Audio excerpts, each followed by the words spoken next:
wabarakatuh. Salam Guru Penggerak. Perkenalkan, saya Ronald Ferdinand, calon Guru Penggerak Angkatan 10 dari wilayah Jakarta Timur di SMPN 126 Jakarta. Video saya kali ini akan memaparkan tentang diseminasi budaya positif. Selamat menyaksikan.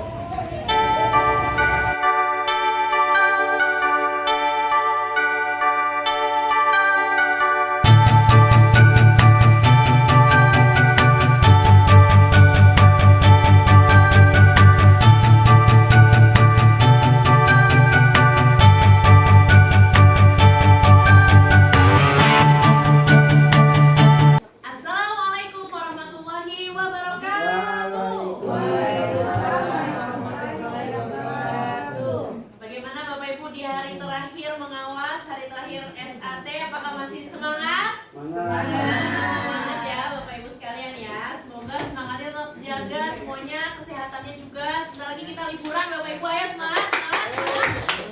Oke, sebelum kita mulai, mari kita berdoa terlebih dahulu. Berdoa menurut agama dan keyakinan masing-masing, dipersilakan.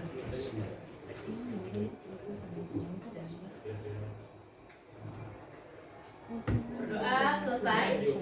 Oke, hari ini kita kedatangan pembicara, narasumber baru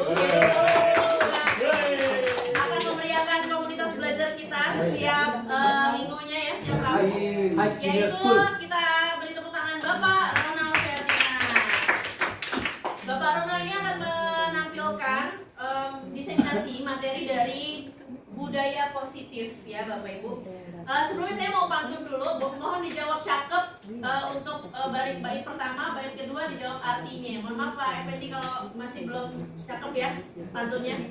Senang riak makan buah, malam hari sama Pak Latif. Selamat siang semua. Mari kita simak materi budaya positif. Oke, semoga materi ini bisa nantinya menjadi manfaat untuk kita semua, dan juga mohon disimak Bapak Ibu karena nanti kedepannya akan bermanfaat untuk kita. Kita sambut Ibu Kepala SMP 126 Jakarta dengan tepuk tangan yang meriah. Pada Ibu Kepala. Nggak jadi Pak Haji. Udah lebih dari 15 yang kelihatan.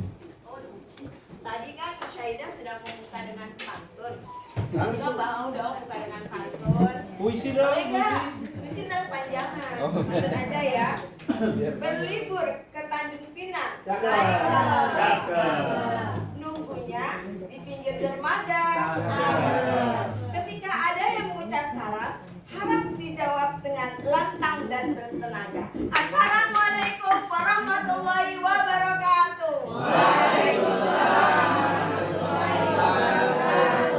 Alhamdulillah, segala puji dan syukur kita panjatkan kehadirat Allah Subhanahu wa taala. Di siang ini masih dengan semangat yang begitu luar biasa. Itulah enaknya di 126. Makin hari makin semangat. Mudah-mudahan Allah menjaga kita dengan semangat ini. Pada hari ini kita alhamdulillah teman kita sampai pada tahapan diseminasi tentang aksi nyatanya dari Bapak Ronald Ferdinand. Merupakan satu kebahagiaan buat kita. Teman kita masuk pada calon guru penggerak angkatan 10. Ini jadi kelipatan 5 kayaknya ya. Kalau sebelumnya calon guru penggerak angkatan 5, sekarang angkatan 10. Mudah-mudahan Pak Ronald diberikan kemudahan dalam melaksanakan aktivitas ini, karena memang saya tahu sekali luar biasa padatnya ya.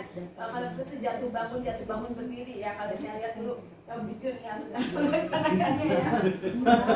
Sampai akhirnya harus mengadakan wawancara di rumah sakit, itu bujur sudah pernah merasakannya seperti itu. Mudah-mudahan nanti Bapak Ibu bisa menyerap apa dari hasil dari diseminasi ini yang mungkin bisa menjadi suatu proses, menjadi ilham buat Bapak Ibu untuk bisa dilaksanakan pada para peserta didik. Terima kasih atas kehadirannya. Saya sekali informasinya Pak Ronald ya. Terima kasih. Wassalamualaikum warahmatullahi wabarakatuh. Waalaikumsalam warahmatullahi wabarakatuh. Mari berikan tepuk tangan Bapak Ibu. Oke, alhamdulillah tadi kita sudah dengarkan dari Bu Nuraini sambutan dan juga semangat aku sirin kita semua.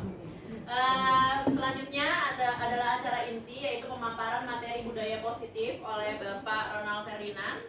CGP Angkatan 10 dari SMP 126 kepada Bapak Ronald. Mari kita berikan tepuk tangan.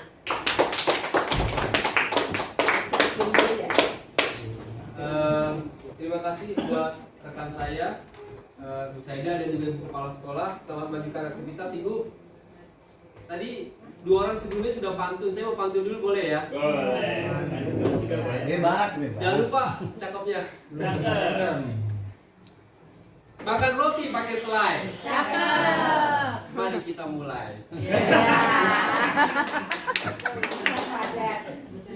Baik, yang saya hormati Ibu Kepala Sekolah, Bu Nur Aini MPD, Bapak Ibu Wakil, beserta staf, dan juga Bapak Ibu Guru yang saya banggakan. Sebelumnya saya ingin mengucapkan terima kasih karena memberikan dukungan. Jadi kehadiran Bapak Ibu di sini memberikan dukungan sebenarnya kepada saya. Nah, mungkin sebelumnya saya mohon izin. Ini bukan bermaksud untuk mengajari atau bagaimana, tapi ini hanya bagian daripada mengimbaskan apa yang saya sudah dapatkan di luar. Itu Bapak Ibu ya. Mungkin sebagian dari kita sudah pernah nih mengenal budaya positif, sudah pernah belajar, atau mungkin yang lainnya. Jadi mungkin nanti bisa memberikan masukan, bisa memberikan pertanyaan juga kepada saya untuk membantu pemahaman saya dan juga kepada teman-teman yang lainnya. Baik, Bapak Ibu, kita akan mulai. Oke. Tujuan diseminasi ini ada 4. Yang pertama, menguatkan pemahaman tentang budaya positif. Kedua, terbentuknya karakter positif pada seluruh warga sekolah. Yang ketiga, terciptanya keyakinan sekolah atau keyakinan kelas. Yang keempat adalah menumbuh kembangkan profil pelajar Pancasila pada peserta didik. Jadi itulah tujuan diseminasi budaya positif. Bapak Ibu, kalau kita lihat tadi di awal itu budaya positif. Jadi tagline-nya adalah positif. Sebelum saya masuk ke materi inti, saya mau ajak Bapak Ibu bermain game, boleh ya? Boleh. Boleh ya? Oke, baik. Ini gampang. Nah, ini gamenya. Yuk senyum. Gitu. Jadi saya ingin mengajak Bapak Ibu melakukan senyum selama kurang lebih 5 sampai 10. 5 sampai 10 detik aja. Begini caranya. Saya minta Bapak Ibu boleh berdiri. Bapak Ibu guru berdiri, lalu di sebelah kanan kirinya kan ada temannya. Coba langsung berhadapan sama temannya. Sini lo ada. Berhadapan sama temannya. Lalu silakan Pak Panji boleh ke Pak Sumantri boleh. Silakan cari. Nah, saya sampai ke diri nggak apa-apa deh.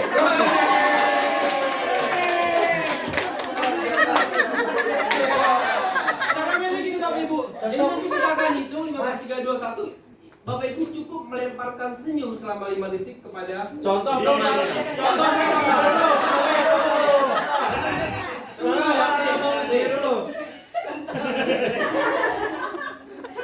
Senyum aja, senyum. Kita coba ya. Kita sama-sama ya. Hitung ya. Udah tadi. Kita mulai ya. 1, 2, 3, senyum. 3, 2, 1.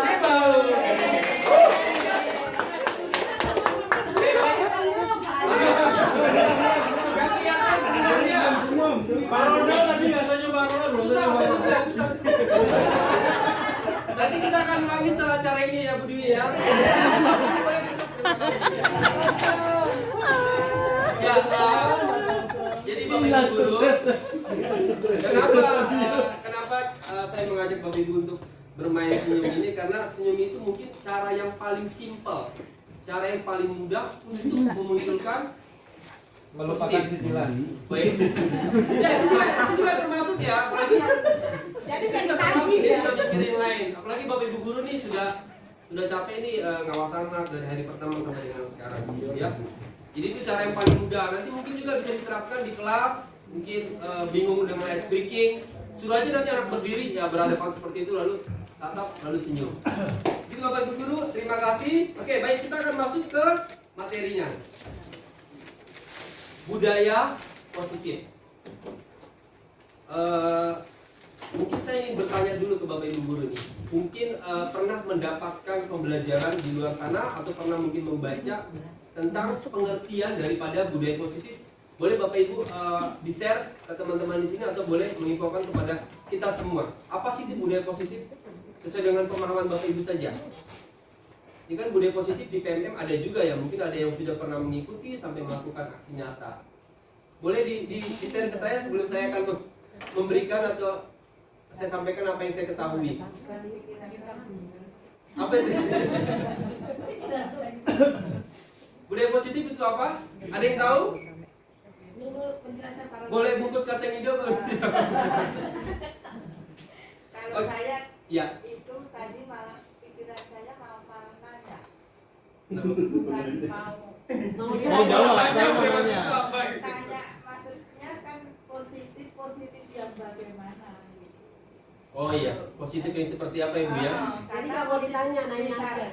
Misalkan kalau saya itu bukan dari kemarin nggak sekarang aja ya.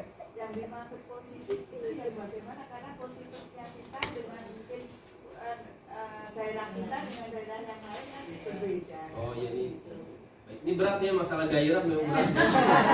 Jadi mungkin Bu Kartina, saya akan coba menjelaskan dulu. Mudah-mudahan nanti setelah penjelasan dari saya dapat wangsit gitu atau ilham gitu ya. Oke baik, tapi kita atau nilai-nilai yang terlihat bagaimana sekolah menjalankan aktivitasnya sehari-hari. Gitu itu dari si Bulan. Lalu saya ambil juga kutipan dari laman resmi SMP Negeri 3 Sungguh Minasa, Kabupaten Goa, mengatakan bahwa budaya positif adalah nilai, keyakinan, dan kebiasaan yang ada di sekolah yang berpihak pada murid. Lalu yang ketiga, laman resmi dari SMA 1 Lenteng, Jawa Tengah mengatakan budaya positif merupakan perwujudan dari nilai-nilai buka kurung, profil pelajar Pancasila atau keyakinan universal lainnya yang diterapkan di sekolah. Jadi mungkin kalau kita tarik kesimpulan dari ketiganya ini memang budaya positif adalah nilai-nilai atau kebiasaan-kebiasaan baik positif yang ada di sekolah gitu. Karena kita sedang membahas budaya positif di sekolah. Baik, saya lanjutkan.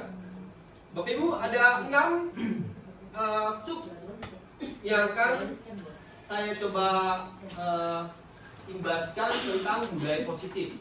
Yang pertama itu adalah disiplin positif, lalu ada motivasi perilaku, ada keyakinan kelas, ada kebutuhan dasar manusia, ada 5 posisi kontrol, dan ada segitiga konstitusi.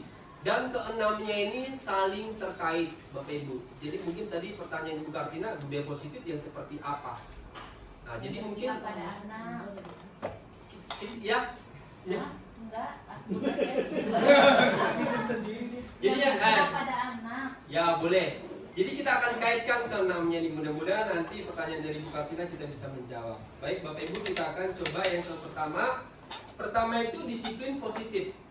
Pengertian dari disiplin positif adalah cara penerapan disiplin yang mengajarkan anak bertanggung jawab dan menumbuhkan kesadaran diri berdasarkan nilai-nilai kebajikan. Jadi kita memberikan ajaran kepada anak bagaimana cara bertanggung jawab dari kesadaran diri.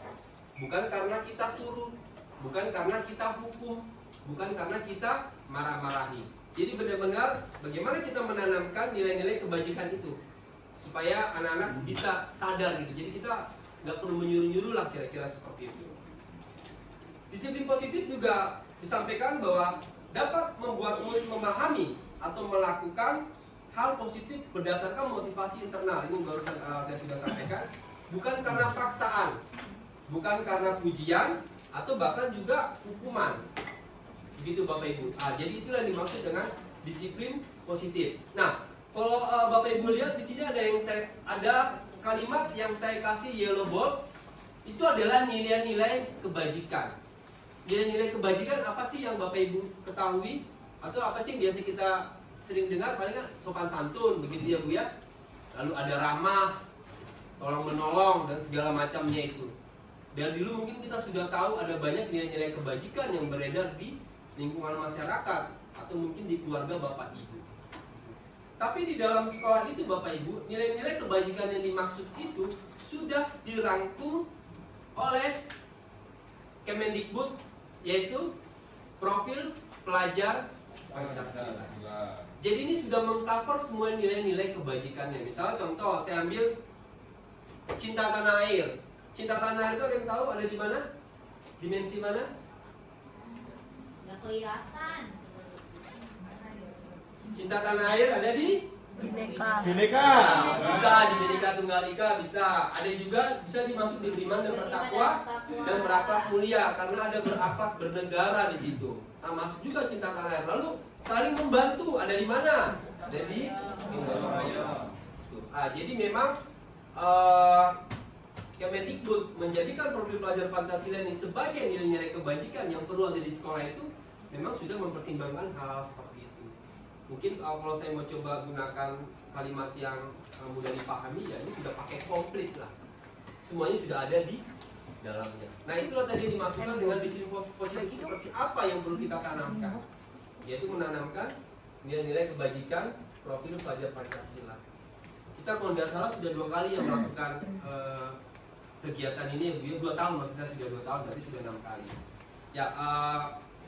Ya kita sudah menanamkan itu sebenarnya pada anak. Lalu pertanyaannya berhasil atau tidak? Kita tidak bisa menjawab sekarang.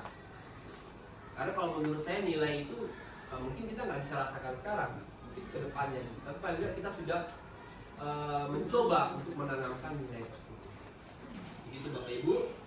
Baik, saya lanjut. Motivasi perilaku.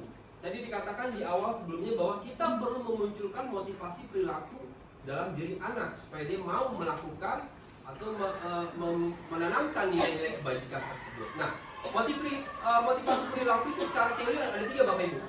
Yang pertama, kita melakukan sesuatu itu untuk menghindari ketidaknyamanan atau hukuman. Misalnya contoh nih, kenapa sih saya itu datangnya gak boleh lewat dari 6:30? Oh karena saya itu takut didenda gitu, dipotong gitu TKD-nya. Nah, biasanya seperti itu ya, atau mungkin supaya nggak diberikan pembinaan. Jadi saya harus datang on time, nggak boleh telat. Gitu. Nah itulah maksud daripada poin yang pertama itu, untuk menghindari ketidaknyamanan atau hukuman. Lalu yang kedua, untuk mendapatkan imbalan atau penghargaan orang lain. Bu Kartina setiap hari Jumat itu membawakan makanan. Motivasi dia seperti apa? Gitu kan, bisa aja mungkin aku biar dibilang dermawan gitu kan. Misalnya contoh ibu, supaya dibilang orang baik, supaya dibilang banyak duit segala macam gitu. Nah inilah yang dimaksudkan dengan motivasi yang kedua gitu. Atau misalnya kita memberikan bimbingan kepada anak untuk mengharapkan uang atau mengharapkan empati dari orang tua dan segala macam. Ya, maksudnya empati, simpati lah gitu kan. Itu mungkin itu dimaksudkan dengan poin nomor 2. Yang ketiga, menghargai diri sendiri dengan nilai-nilai yang diyakini. Saya yakin banget, saya yakin dalam diri saya bahwa Ibu Kartina setiap hari Jumat itu bawa makanan, dia berada di yang ketiga. Gak ngarapin apa-apa gitu. Memang dia merasa, ya saya meyakini bahwa berbuat baik itu sesuatu yang sangat diperlukan. Berbagi dengan orang itu sesuatu memang yang wajib dilakukan. Nah itu yang disebut sebagai motivasi berdasarkan keyakinan atau nilai-nilai yang dipercayainya. Begitu ya Bu Kartina ya. Ya mungkin kita juga di sini yang mungkin datangnya lebih awal atau mungkin tidak terlambat. Saya yakin bahwa Bapak Ibu guru berdasarkan motivasi yang ketiga, mencoba untuk menghargai diri. Enggak juga. Enggak juga Ibu, mungkin kalau terlambat itu karena kita sebutlah tidak Bu ya. Kalau sering-sering ya berarti mungkin perlu diberikan pemahaman tentang ini. Atau mungkin diberikan nilai-nilai yang ada di sekolah ini. Nah, mungkin kita akan bahas di poin ketiga ini. Ya, Bu ya. Nah, Bapak Ibu, untuk poin yang pertama dan kedua, inilah yang kita sebut sebagai motivasi eksternal. Yang ketiga ini adalah motivasi yang internal. Nah, kita sebagai pendidik di sekolah kita diharuskan atau diharapkan bisa memunculkan motivasi dalam anak didik kita yaitu motivasi yang ketiga, bukan karena yang pertama atau yang kedua. Caranya seperti apa? Ini ada kaitannya dengan poin yang ketiga, yaitu tentang keyakinan kelas. Keyakinan kelas adalah pernyataan universal yang dibuat dalam bentuk positif, menggunakan kalimat singkat agar mudah diingat dan dipahami. Kalimat positif itu maksudnya seperti ini Bapak Ibu. Jadi kita nggak boleh menggunakan kata tidak boleh mengganggu teman, tidak boleh telat. Nah mungkin guru bahasa Indonesia ini lebih paham nih. Kalimat negatif memang tidak datang terlambat. Iya, tidak datang terlambat itu tidak boleh. Jadi tidak ada kata negatif di situ. Kata tidaknya itu kita hilangkan. Jadi misalnya tidak boleh mengganggu teman, kita mungkin bisa ganti dengan menghargai teman. Jika datang terlambat maka Ya, pokoknya kita menghindari pemahaman kata atau kalimat yang negatif. Kenapa sih gitu? Kenapa kita tidak boleh menggunakan kata negatif? Jadi kalau Bapak Ibu pernah belajar tentang psikologi positif, kalimat negatif itu justru akan memberikan pemahaman atau persepsi kepada orang membaca justru sebaliknya. Misalnya contoh, tidak boleh membuka web ini. Pasti secara alam bawah sadar kita justru kita pengen tahu ada apa sih di web ini. Kok nggak boleh gitu kan? Atau mungkin kalau Bapak Ibu sering tuh lewat di pinggir jalan, tuh saya sering tuh kalau pulang kantor di daerah Jati Asih gitu. Jangan tengok ke kiri, kan ada begitu ya? Iya. Saya malah pengen tengok ke kiri. Gitu. Nah, ternyata di situ ada ini Bu, tempat cuci motor. Jangan tengok ke kiri, saya mau tengok ke kiri pasti. Gitu. Nah, itulah teori yang ada di psikologi positif, bahwa memang kita dilarang untuk menggunakan kalimat-kalimat yang negatif. Justru nanti akan sebalik. Gitu. Jadi usahakan kita dalam membuat keyakinan kelas, kita hindari tuh kalimat-kalimat yang negatif atau kata-kata yang negatif.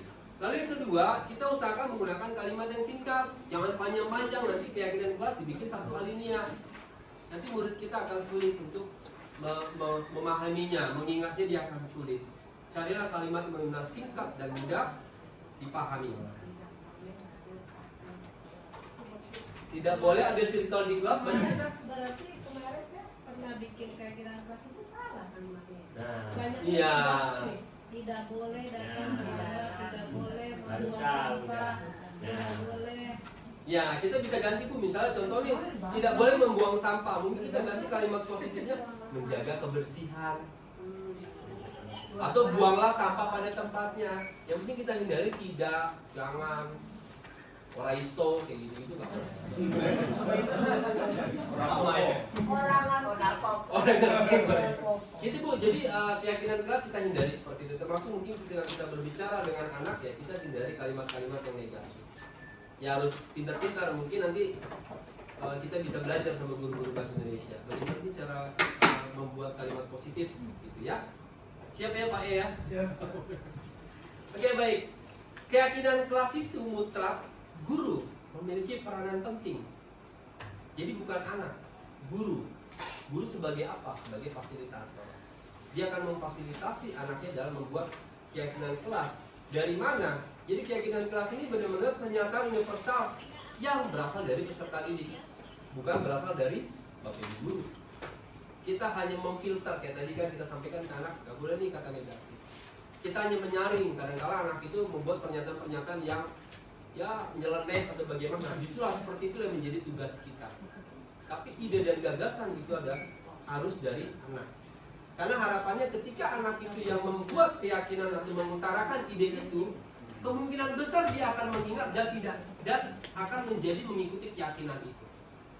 Itu karena mungkin kan ya, masa iya dia mau melanggar apa yang sudah diyakini sama mereka. Mereka mau melanggar apa yang mereka sudah sampaikan. Kira-kira seperti itu Bapak Ibu ya. Jadi ya Bu, silakan Bu. Kalau berarti kan keyakinan kelas itu misalnya buang sampah pada tempatnya. Kalau cuma seperti itu kayaknya semua kan sudah tahu. Boleh nggak sih misalnya membuang sampah pada tempatnya? Tapi kan kalau ada yang membuang sampah pada tempatnya, boleh nggak kita tambahkan sanksi?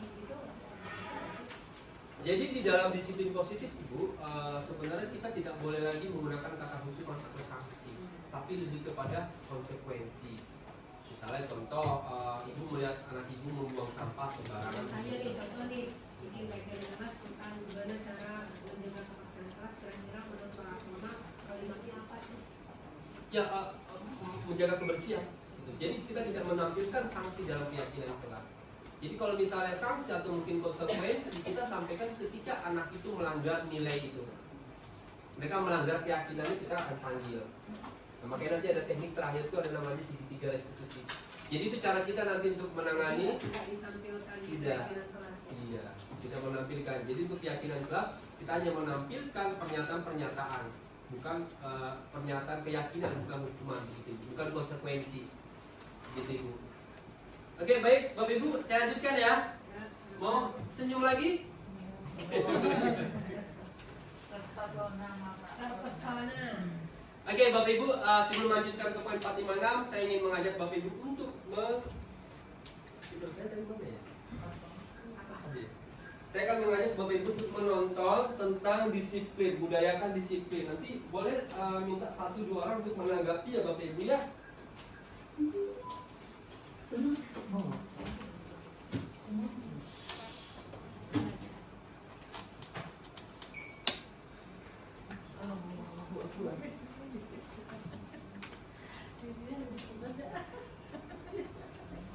Gak guru nih.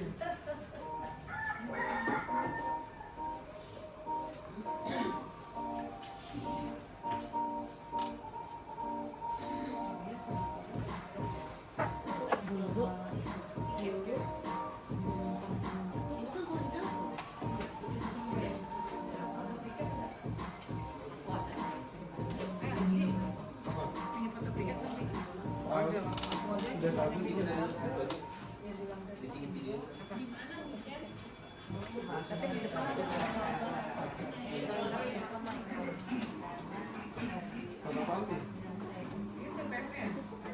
Koordinator BKN atau GMK ada di sini. Bapak Ibu, ini ada kaitannya dengan tadi yang disampaikan sama oleh Ibu Inel. Mungkin nanti kita akan coba menilai.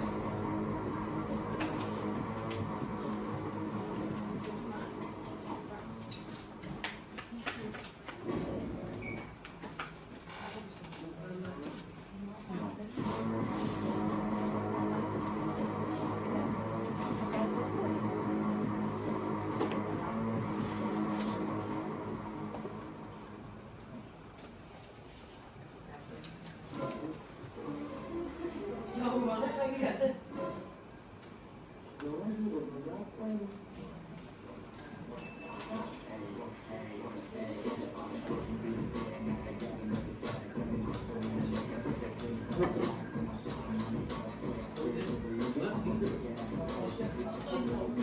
Foto ya.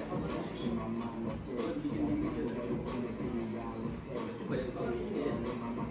Banyak banget.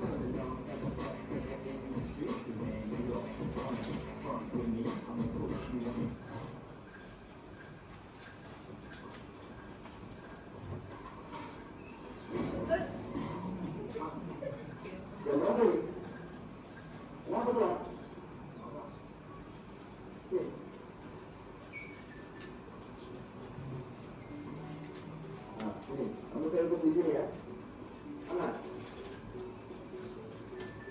Anak-anak, perilaku seperti ini jangan ditiru ya. Budayakan disiplin.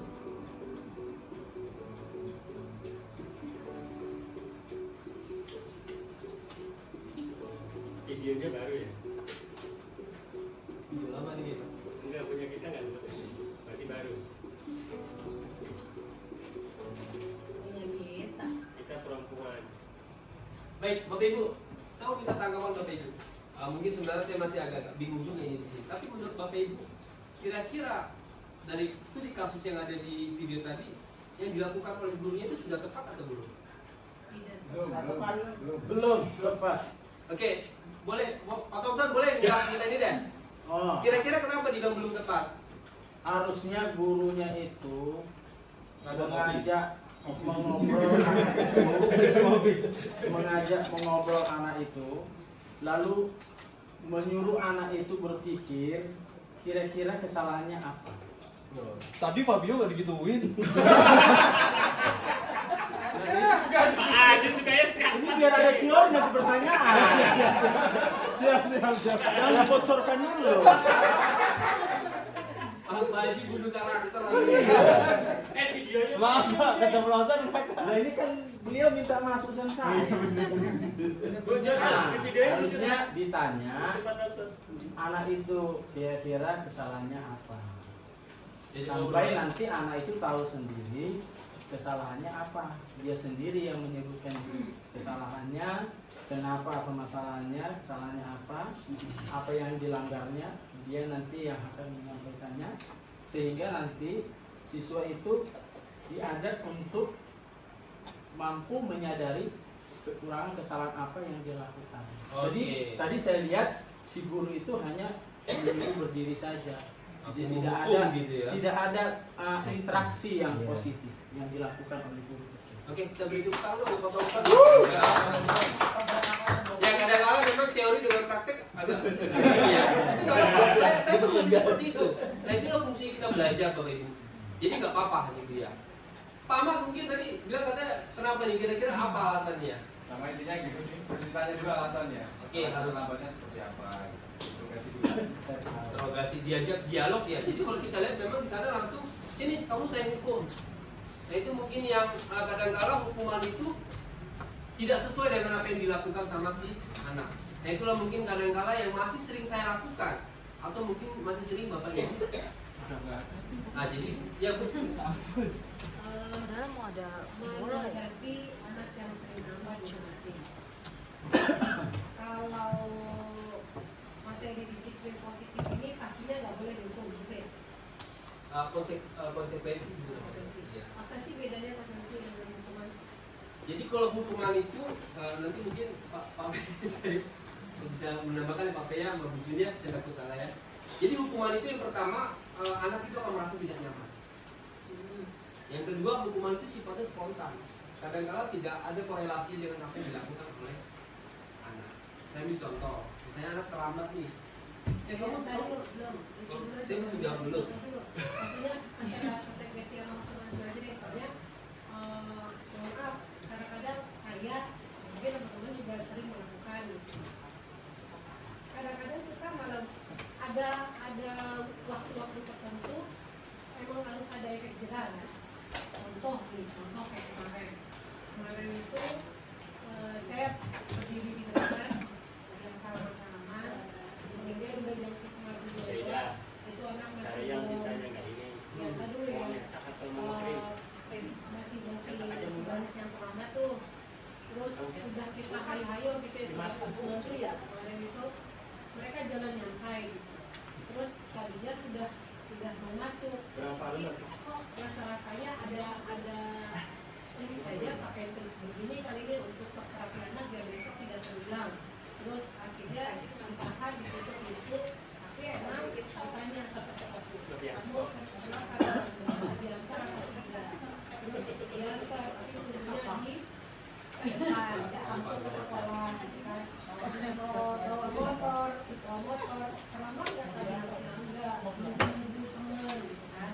Nah akhirnya ditahan lah tuh. Nah terus anak-anak tertentu tersebut Bu Yeni langsung ngasih buku yang udah terlambat, sudah tulis banyak lah kemarin tuh sampai 2 halaman. Nah besok nggak boleh lagi ya, sekarang dibikin besok nggak boleh lagi. Dan alhamdulillah justru malah dengan seperti itu efek jerahnya ada. Anak-anak yang kemarin terlambat ya Bu Yeni ya, saya lihat tadi yang terakhir tuh berapa orang, 4 orang ya, orang yang itu anak yang sama. Itu kan itu emang udah jadi kebiasaan ya gitu kan. Nah artinya sepertinya gitu kadang-kadang saya merasa gini, harusnya ikut kayak ini yang dari untuk bekerja itu nanti ya belajar seperti itulah gitu. Baik, Bu Lia, mungkin saya coba lanjutkan dulu. Di sini ada terkait dengan pembinaan nih. Dia Jadi kalau yang 3 panas, sebelumnya Bapak Ibu telur, itu disampaikan kepada Bapak Ibu itu adalah tentang penerapan daripada budaya positif itu. Nah, Berikutnya ada cara, webcam gitu ya. cara-cara yang akan kita lakukan atau yang akan bisa kita lakukan ketika menghadapi anak yang sedang melakukan pelanggaran nilai-nilai mereka. Baik Bapak Ibu, yang pertama kebutuhan dasar manusia. Saya rasa semua manusia itu memiliki kebutuhan ya Bapak Ibu ya. Dia punya kebutuhan. Saya punya kebutuhan. Semua kita punya kebutuhan. Nah, ini adalah konsep kebutuhan dasar manusia berdasarkan teori. Nanti mungkin kita bisa mengkaitkan dengan yang kasus Ibu Del tadi.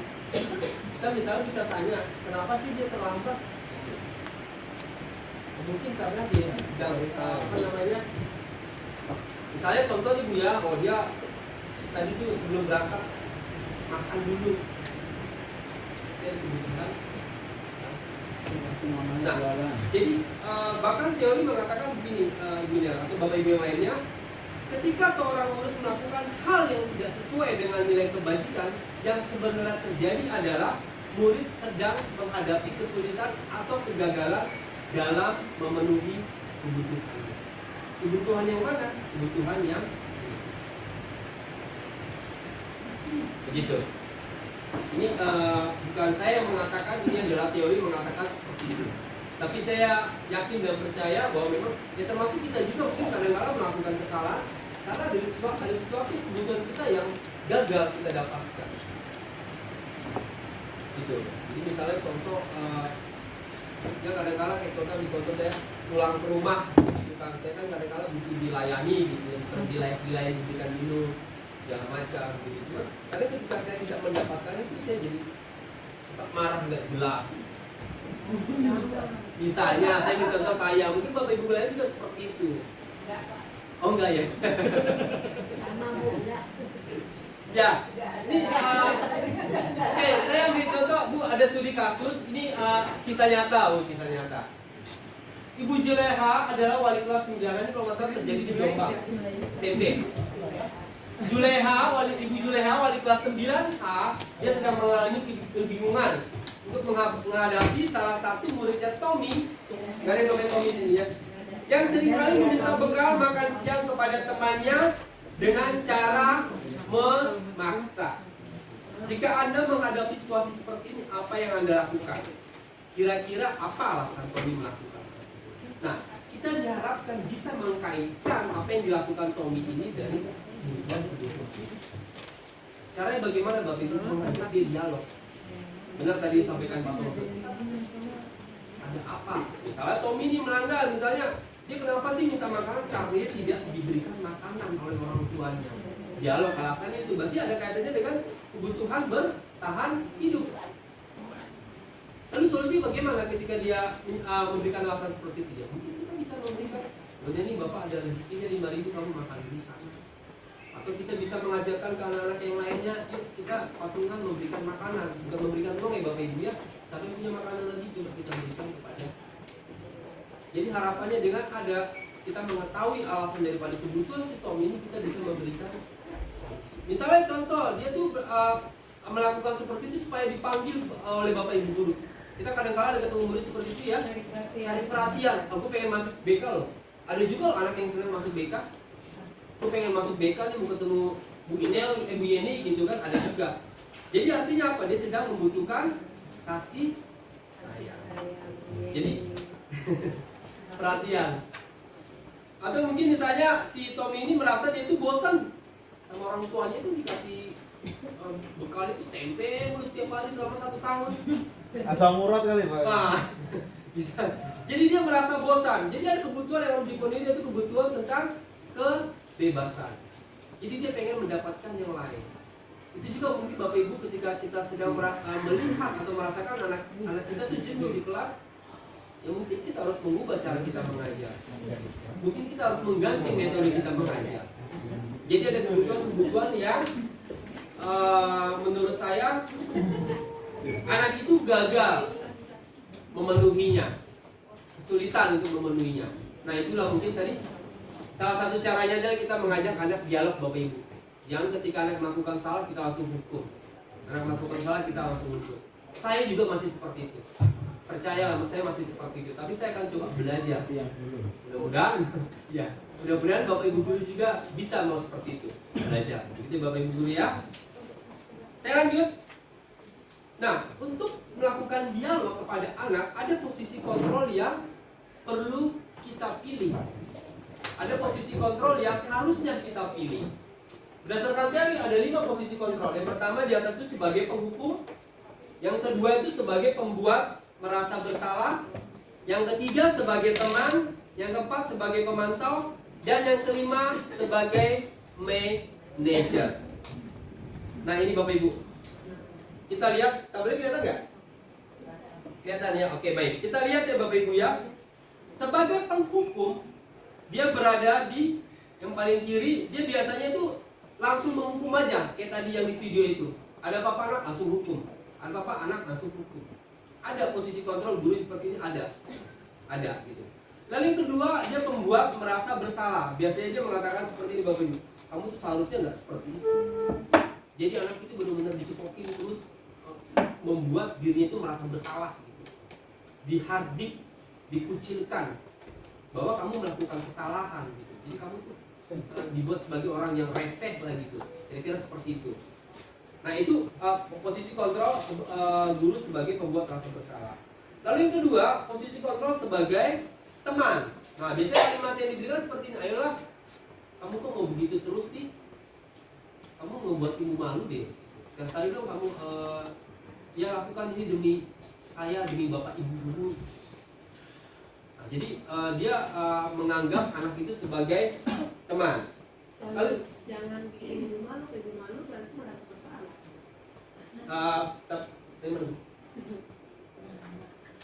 Masa kamu tidak mau yang mana Bu?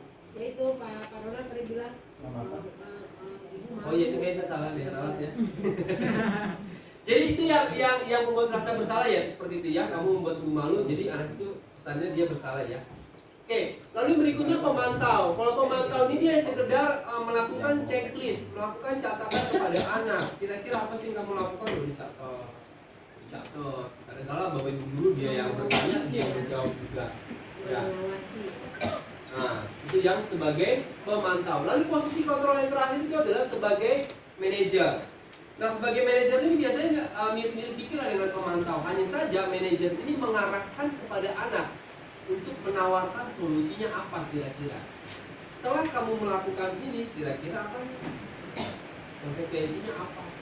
Jadi mengajak anak untuk berdiskusi, mengajak anak untuk bisa memberikan cara bagaimana setelah ini kira-kira gimana ya. Nah itu adalah posisi kontrol yang manajer. Kalau kita lihat tabelnya Bapak Ibu, untuk yang penghukum dan membuat orang merasa bersalah itu termasuk ke dalam identitas gagal. Secara teori kita tidak boleh melakukannya.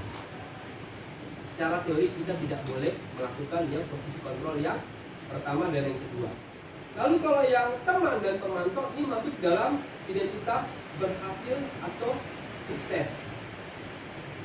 Ini sebenarnya juga tidak tepat dilakukan. Mungkin anak akan berubah seperti tadi Bunda bilang, tapi dia hanya berada pada motivasi yang eksternal dari luar saja. Dia tidak benar-benar merasa ini saya harus melakukan ini. Dia tidak akan merasa sadar bahwa dia sudah melakukan pelanggaran terhadap nilai-nilai yang sudah diyakini oleh anak tersebut. Nah, posisi kontrol yang paling tepat adalah posisi manajer. Karena memang posisi manajer dikatakan bahwa dia bisa membuat anak itu untuk menghargai dirinya sendiri. Dia bisa kontrol diri dari dalamnya. Dia punya pemahaman yang mendalam tentang nilai-nilai. Harapannya akan muncul dalam internal diri saya. Besok saya tidak melakukan ini lagi karena tidak sesuai dengan apa yang saya yakini. Nah, Bapak Ibu guru ya. Jadi harapannya memang mungkin setelah ini kita akan memposisikan diri kita sebagai manajer. Kita mengajak anak dialog, lalu menawarkan sama dia kira-kira apa solusi yang bisa kamu sampaikan.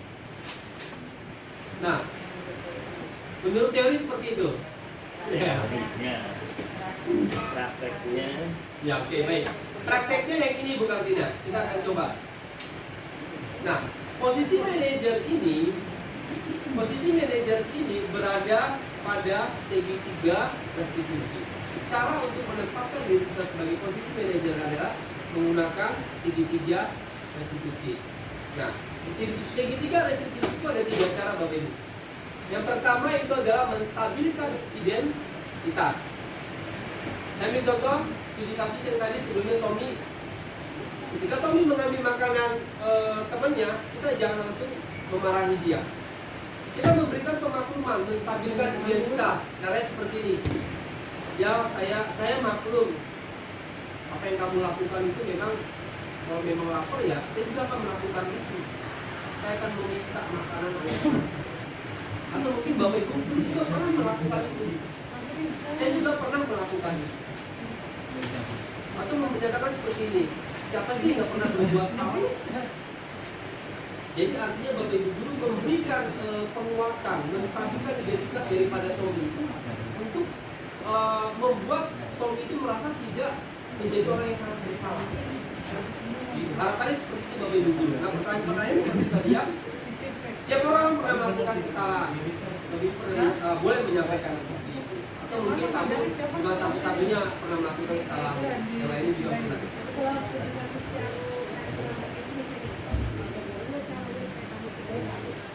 Nah itu ada tadi di lantai yang 3. Nah ini kan baru lantai yang pertama. Jadi lantai pertama itu kita cuma menstabilkan dulu, memberikan dia penguatan. Kita bukan membenarkan perbuatan itu tidak.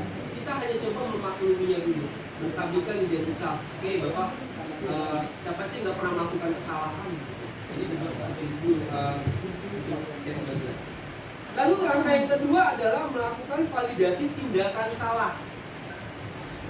Kita mencoba mengajak anak ini untuk meminta pendapat dia. Apakah yang kamu lakukan itu sudah benar atau tidak? Atau kira-kira ada nggak cara lain supaya kamu nggak terlambat? Ada nggak cara lain supaya kamu tidak mengambil makanan teman kamu dengan paksa? Dan nanti harapannya dari situ Bapak Ibu guru, anak itu sudah mulai sadar. Oh, bahwa itu melakukan oh iya, aku seperti itu. Nah, yang ketiga kata dia dikatakan Ibu Del, untuk menanyakan keyakinan, kira-kira apa sih, bukan? Apa sih yang akan kamu lakukan selanjutnya? Kira-kira kamu harusnya berbuat apa selanjutnya? Ada nggak solusi yang bisa kamu lakukan supaya hal ini tidak terjadi? Jadi benar-benar kita meminta kepada anak. Ya Bapak Ibu, jadi segitiga restitusi ini memang kita tidak membuat anak merasa bersalah, tapi sebaliknya justru kita mengajak anak untuk mau memberikan solusi dari permasalahan yang sedang. Baik Bapak Ibu, ini yang terakhir, kesimpulan. Yang pertama, guru yang baik atau ideal diharapkan memang memiliki kemampuan dalam mewujudkan budaya positif di sekolah. Yang kedua, disiplin positif, menilai kebajikan, profil pelajar Pancasila dapat menumbuhkan motivasi perilaku pada murid, yaitu motivasi internal. Salah satu caranya adalah dengan membuat keyakinan kelas. Hanya Bapak Ibu guru, mungkin saya mau mengajak Bapak Ibu guru untuk nanti, kalau sekarang kan mungkin nggak bisa lagi bikin keyakinan kelas ya. Tapi mungkin saat nanti tahun ajaran baru dimulai, monggo Bapak Ibu guru boleh membuat keyakinan kelas dengan anak-anaknya nanti.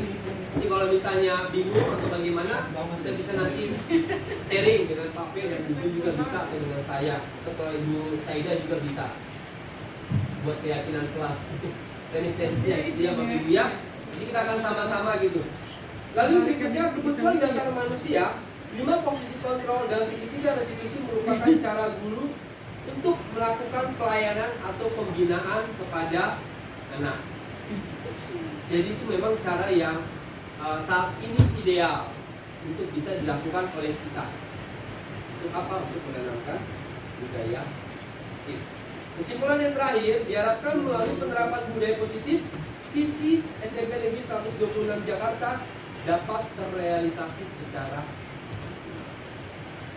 baik. Bapak Ibu guru, saya rasa ini sudah hampir sejam ya, kita tidak misalnya buka tanya jawab saja. Jadi di tengah-tengah kita sudah melakukan diskusi. Mungkin akhir kata saya menyampaikan banyak terima kasih Bapak Ibu, karena kehadiran Bapak Ibu ini sangat mendukung saya, sangat memberikan ya support. Jadi saya juga jadi termotivasi gitu ya. paling nggak harapan saya memang kita memiliki pemahaman yang sama terkait dengan budaya positif. Terima kasih juga kepada Bu Saida, kepada Ibu Nur. Apabila ada kata-kata salah, saya mohon maaf. Saya akhiri. Assalamualaikum warahmatullahi wabarakatuh. Waalaikumsalam warahmatullahi wabarakatuh. Oke, terima kasih. Bu, mungkin tepuk tangannya sekali lagi Bapak Ibu. Boleh nambahin sedikit nggak? Oh boleh. Ini sebenarnya nyambung sebenarnya yang kemarin yang Ibu Pak Sekolah presentasikan sama Pak Ronald, sama nanti mohon dijadikan bahan referensi. Kenapa? Seperti yang nanti ditanyakan beliau kan terjawab sebenarnya bahwa ketika terlambat dibangun dari yang namanya kesepakatan. Nah, kesepakatan sudah ada, maka anak merasa bahwa itu kesepakatan bersama. Nah, makanya nanti mohon nanti ketika karakter kesepakatan antar kita juga dibuat sehingga ketika kayak begini hadir semua. Satu, yang kedua kesepakatan antar anak juga dibuat. Makanya nanti dipantau di ruang-ruang mana anak itu ada. Kayak misalkan baru datang, kesepakatannya apa? Kemudian ketika di kelas kebersihan kesepakatannya apa? Ini nanti kita petakan semua. Yang nanti itu diambil dari visi-misi yang kemarin para sekolah sebenarnya. Nah, Saya itu sangat bangga sekali loh diaksikan oleh Duta. Luar biasa. kalau keluar 5 juta. Nah, ini voice keluar ya. Ampun. Oke, alhamdulillahirrahmanirrahim. Kita telah mendengarkan materi yang sangat luar biasa. Mungkin masih banyak nih, termasuk saya bertanya-tanya gitu ya terkait implementasi di dunia nyatanya gitu ya, karena tadi kan memang dari segi teori ya, dan saya yakin apapun hasil yang kita harapkan itu butuh proses, begitu pula dengan anak kita. Oke, mungkin kita tutup dengan yel-yel kita ya, sebelum doa. Oke, mungkin bisa sambil berdiri kali Pak Ronald. Boleh dong. Boleh sambil berdiri. Boleh. Berdiri ya. Kapan lagi berdiri Nanti sama kita lagi juga. senyum-senyum lagi. Gini. Ayo Bapak Ibu. Oke, kita yel-yel ya. Masih ingat ya, SMP. Sekarang jawabnya sesuai dengan nada saya. Kalau saya bilang SMP 126 Jakarta berarti hebat, jaya, luar biasa. Kalau SMP 126 Hebat. jaya, Hebat, biasa gitu ya. jaya. Oke, kita coba 3 kali yel-yel ya Bapak Ibu ya. Hebat. Oke, SMP 126 Jakarta. Hebat, jaya, luar biasa. Lagi SMP 126 Jakarta. Jaya, luar biasa. Oke. Udah cukup Bapak Ibu, silakan duduk. Sebelum kita tutup dengan salam, saya dengan Pak Ronald, mari kita berdoa terlebih dahulu, berdoa menurut agama dan keyakinan masing-masing, berdoa di sini.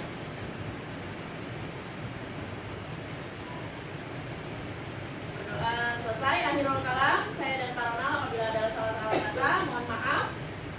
Assalamualaikum warahmatullahi wabarakatuh.